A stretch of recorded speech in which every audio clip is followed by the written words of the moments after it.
Sir Timothy Mustard Jones is a venture capitalist, entrepreneur and multi-billionaire, listed in Forbes magazine as Britain's first richest man. He has also won Cretin of the Year for 10 years on the trot. We invited Sir Timothy to take part in this unbiased documentary following a group of northern anti-cuts protesters. After bribing us to co-opt him onto the BBC Board of Governors, he agreed. Welcome to Up North, Sir Timothy. How do you find it? The North? Well, I'll be honest with you, I didn't know the North still existed. I thought the Civil War of 1983 under Margaret Thatcher had destroyed the North. Turns out I was wrong. But I find Northerners very, very charming. Very charming. They're stupid and they smell, but they're very, very charming.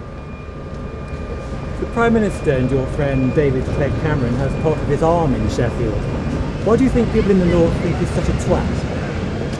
Mr. Clegg, why do they think he's a twat? Well, the thing is with Mr. Clegg, and the reason I respect him, is he is a man who once had... No, he didn't. He never had principles. That's one of the reasons I like him. Another reason I admire Clegg is he had one view on the economy before the election and another view straight after the election when he was given a brand new house on Downing Street. I think he is a man of no principle. He's a great man. He's a man like me. He's a man we can do business with. More questions, please, David. What advice have you been given to the government recently? What kind of advice? How do you mean? What advice at all? Oh, general advice? Well, I've given them, let me think. Well, do you know the specific advice? It's deal with the benefit scroungers. Well, two bits of advice, actually. Lower the top rate of taxation. It's 50p. I don't pay that, but I'd prefer it if it was reduced to 5p. And I'd also like it if we could deal with the scroungers, the welfare scroungers, the poor, the working classes. They need a good smack round the face, don't they? Don't they? They really, really do. So I've been advising the government on these issues. So, going forward, yeah, rather than backwards or sideways, David, how do you see the UK economy going over the next year? Well, we've made massive, massive progress. It was 0.1%, 0.1% and 0.4% growth, wasn't it, just recently? I mean, personally, I haven't struggled at all. I'm doing fine, I'm all right, and so are all my friends. So as long as we keep going where we're going to be fine. So what do you think about the events taking place in Sheffield today and indeed around the globe? The anti-cuts movement, the occupations? The anti-cuts movement, yes. Yes, where does one begin? They are so misguided. They are so stupid. I think primarily they're all communists or fascists or I don't know what. They talk about the 1%. They talk about the 99%.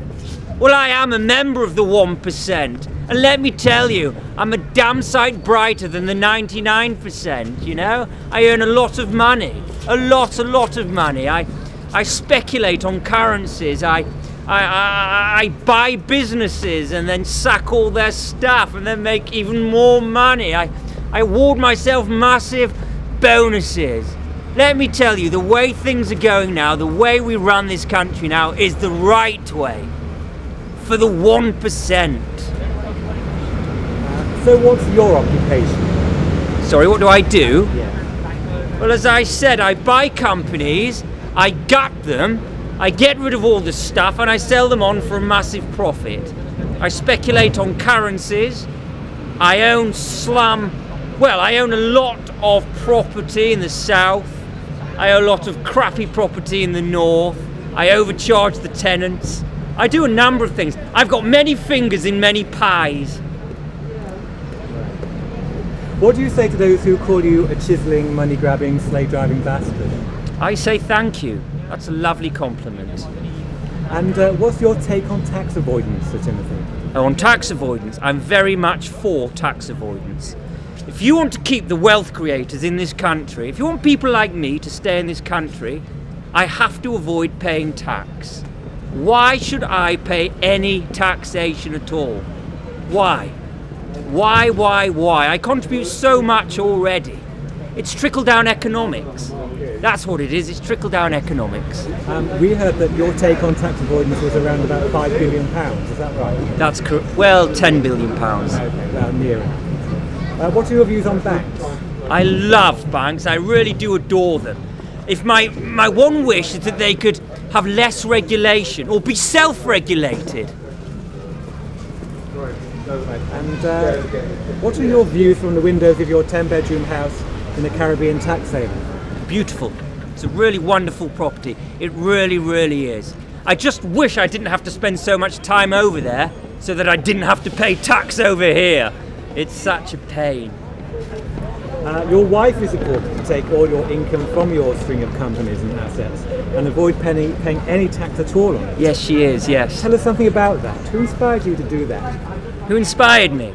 Well, I was at lunch with my friend Sir Philip Green, and we were talking about money, about how to make more money, about how not to pay, how not to pay excess in taxation. And I guess Sir Philip is my inspiration in many, many ways.